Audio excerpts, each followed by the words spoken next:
कृष्णपुर नाम का एक गांव था जहां पर शंकर और शांति नाम के पति पत्नी रहते थे। उनकी इकलौती बेटी थी जिसका शोभा नाम था। ये परिवार पिछले कई सालों से उसी गांव में निवास कर रहा था।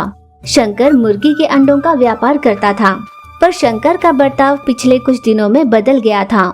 वो अंडे बेचने के लिए अपने साथ उन्हें लेकर तो जरूर जाता था, पर उसने अचानक ही अंडों के लिए ग्राहकों को आवाज लगाना बंद ही कर दिया। अगर कोई ग्राहक उसके पास अंडों के लिए आता भी तो वो उनसे कह देता कि ये अंडे बेचने के लिए नहीं बल्कि सीधे मार्केट पहुंचाने के लिए हैं।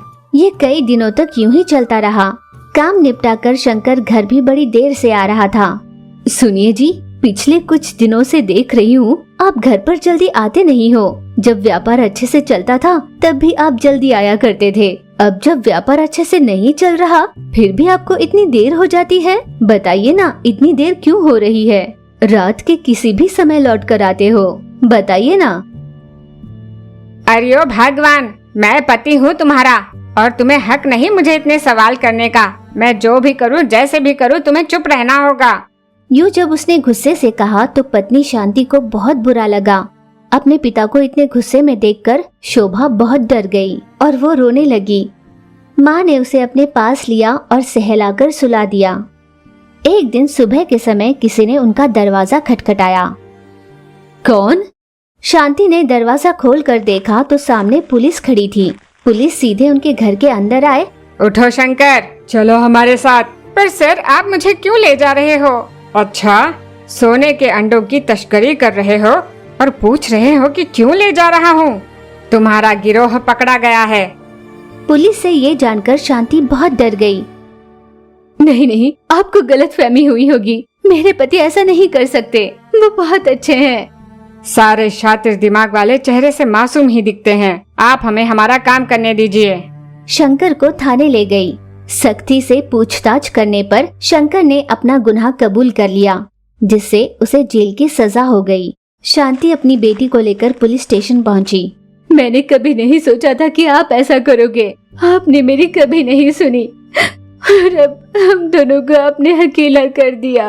आस पड़ोस वाले हमें अजीब नजर से देख रहे हैं। अपनी बेटी शोभा को चोर की बेटी कहकर चिढ़ा रहे हैं और मुझे चोर की पत्नी कहकर मेरी अवहेलना कर रहे हैं। शांति ये कहकर बहुत रोने लगी। मुझे माफ कर दो शांति, मुझसे बहुत बड़ी गलती हो गई। काश कि मैंने तुम दोनों के बारे में सोचा होता तो मैं ऐसा कभी न करता। तभी पुलिस अफसर ने वहाँ पर आकर कहा, आप दोनों अभी तक यहीं हैं, आपको अब जाना होगा, समय हो गया है। शांति और शोभा आंसू बहाती हुई वहाँ से चली गई। कुछ दिनों बाद माँ और बेटी ने मिलकर अपना गुजारा करने के लिए एक व्यापार शुरू किया, मुर्गी के अंडों से ऑमलेट का व्यापार।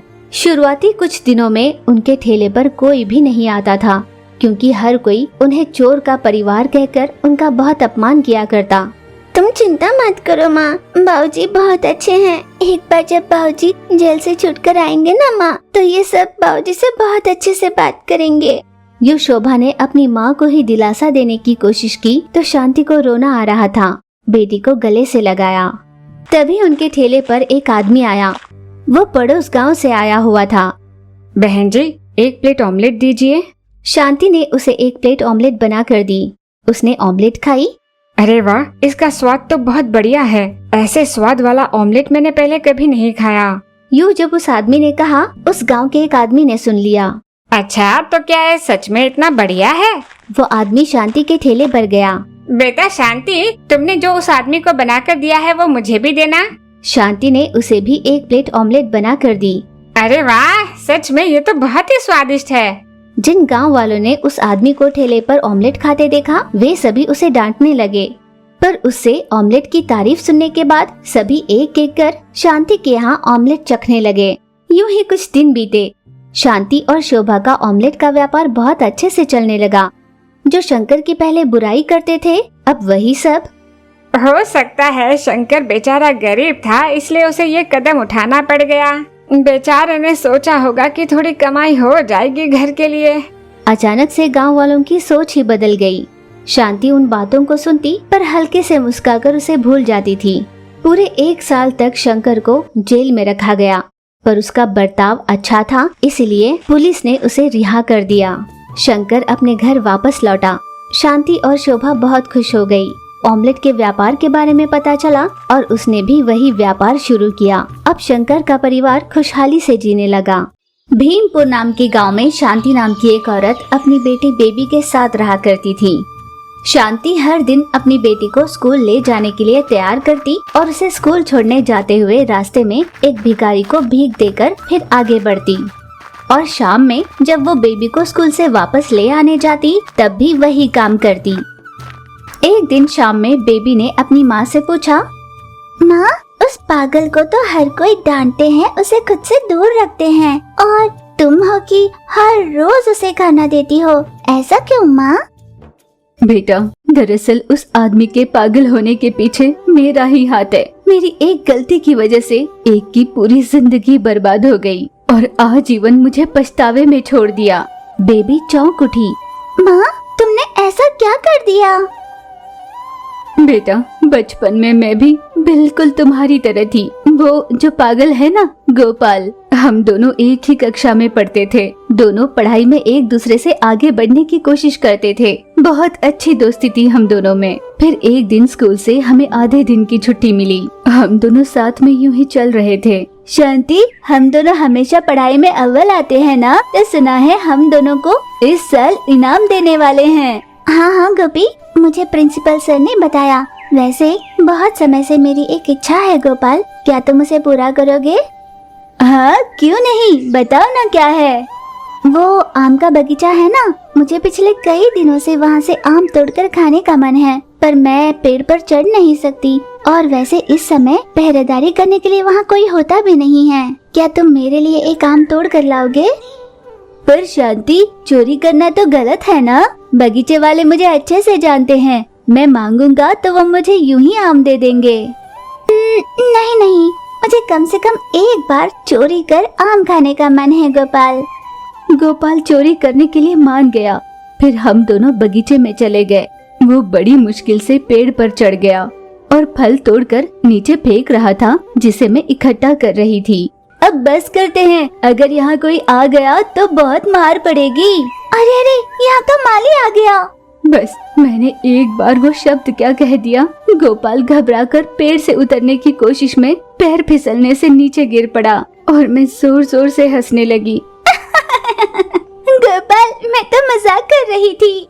उसके सर पर पत्थर लगने की वजह से उसे बहुत गहरी चोट लगी थी।